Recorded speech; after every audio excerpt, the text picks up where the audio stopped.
வணக்கம். ஆர்பிகே கிச்சனுக்கு உங்களை அன்புடன் வரவேற்பது ஈஸ்வரி பாலகிருஷ்ணன். நாம இன்னைக்கு வெஜிடபிள்ஸ் ரவை சேர்த்து மசாலா ரவா கிச்சடி எப்படி பண்றதுன்னு பார்க்கலாம். பட்டை, லவங்கம், ஏலக்காய், முந்திரி பருப்பு, பே லீஃப். இந்த மூணையும் க்ரஷ் பண்ணிக்கிங்க. சோம்பு ஆப்ஷனல்.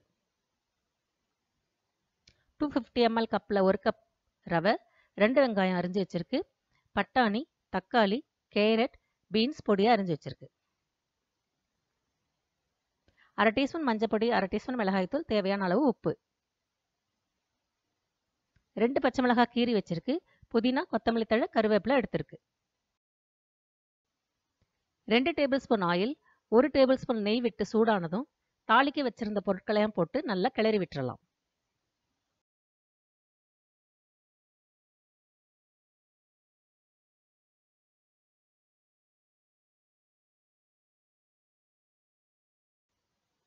இப்போ க்ரஷ் பண்ண இஞ்சி, பூண்டு, சோம்பு இதை சேர்த்து கிளறி விட்டுறலாம். சோம்பு ஆப்ஷனல், பிடிக்காதவங்க போட்டுக்க வேண்டாம். சோம்பு சேர்க்கறதுனால நல்ல பிரியாணி ஸ்மெல் கிடைக்கும். லஞ்ச் பாக்ஸ் கொண்டு போனாலும் குழந்தைங்களுக்கு சாப்பிட்றதுக்கு ரொம்ப பிடிக்கும். நாம் இப்போ அரிஞ்சு வச்ச வெங்காயம், பச்சை மிளகாய், கருவேப்பிலை எல்லாத்தையும் சேர்த்து நல்லா கிளறி விட்டுறலாம். ஸ்டவ்வை சிம்மில் வச்சுக்கலாம். வெங்காயம் வதங்குற வரைக்கும் ஒரு 3 நிமிஷத்துக்கு மூடி போட்டு மூடி வச்சிடலாம்.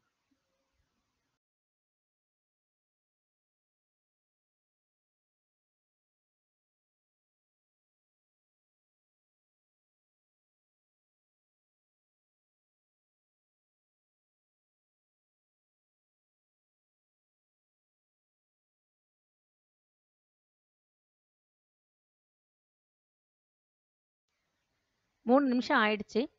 இப்போ நாம் ஒரு தடவை நல்லா கிளறி விட்டுறலாம். வெங்காயம் நல்லா வதங்கிடுச்சு.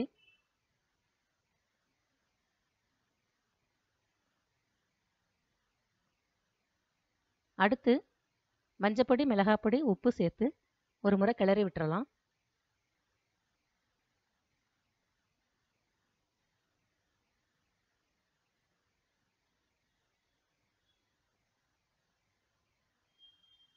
அடுத்து வெஜிடபிள்ஸ் சேர்த்துக்கலாம். தக்காளி, பீன்ஸ், பச்சை பட்டாணி, கேரட் சேர்த்துருக்கு. நான் பச்சை பட்டாணி எடுத்திருக்கேன்.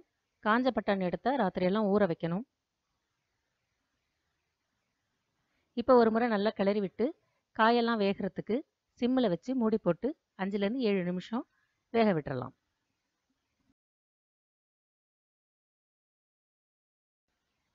ஏழு நிமிஷம் ஆயிடுச்சு. காய் வெந்துடுச்சான்னு செக் பண்ணிக்கலாம். காய் வெந்துடுச்சு. 1 கப் ரவைக்கு 2.5 கப் தண்ணி அப்படின்ற அளவுக்கு நம்ம இப்போ தண்ணி எடுத்துக்கிறோம். ரவையோட தன்மையை பொறுத்து தண்ணியோடைய அளவு மாறுபடும். சில ரவைக்கு 3 டம்ளர் தண்ணி கூட தேவைப்படும். இப்போ நாம் ஸ்டவ்வை மீடியமில் வச்சு தண்ணியை கொதிக்க விடலாம்.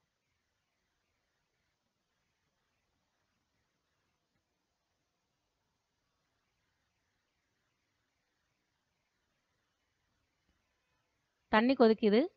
தண்ணி கொதிச்ச உடனே ரவையை போட்டுறக்கூடாது. இப்போ நாம் கொத்தமல்லி தழை, புதினாவை சேர்த்துக்கலாம். ஸ்டவ்வை சிம்மில் வச்சு இன்னொரு 3 நிமிஷத்துக்கு தண்ணியை கொதிக்க விடலாம்.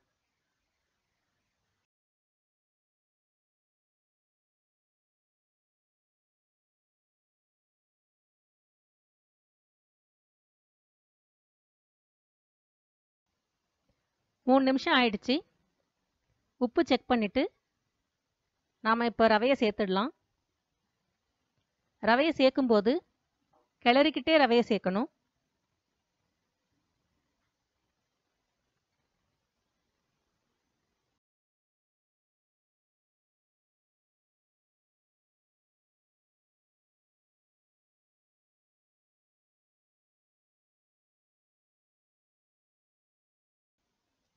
பார்த்தா தண்ணி கம்மியாக இருக்கிற மாதிரி தெரியும்.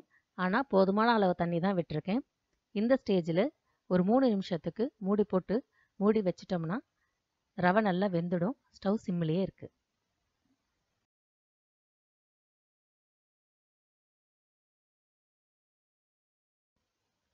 3 நிமிஷம் ஆயிடுச்சு. கிளறி விட்டுறலாம். உப்புமா நல்லா வெந்துருச்சு.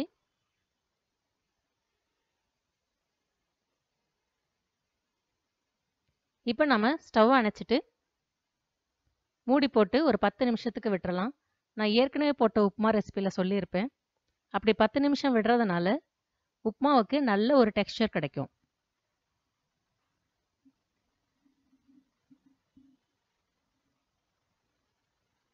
பத்து நிமிஷம் ஆயிடுச்சு.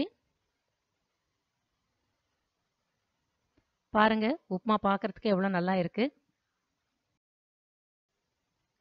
ரவா கிச்சடி ரெடி. சட்னியோட சாப்பிட சுவையா இருக்கும். செய்து பாருங்க. பிடிச்சிருந்தா லைக் பண்ணுங்க, ஷேர் பண்ணுங்க, சப்ஸ்கிரைப் பண்ணுங்க. நன்றி.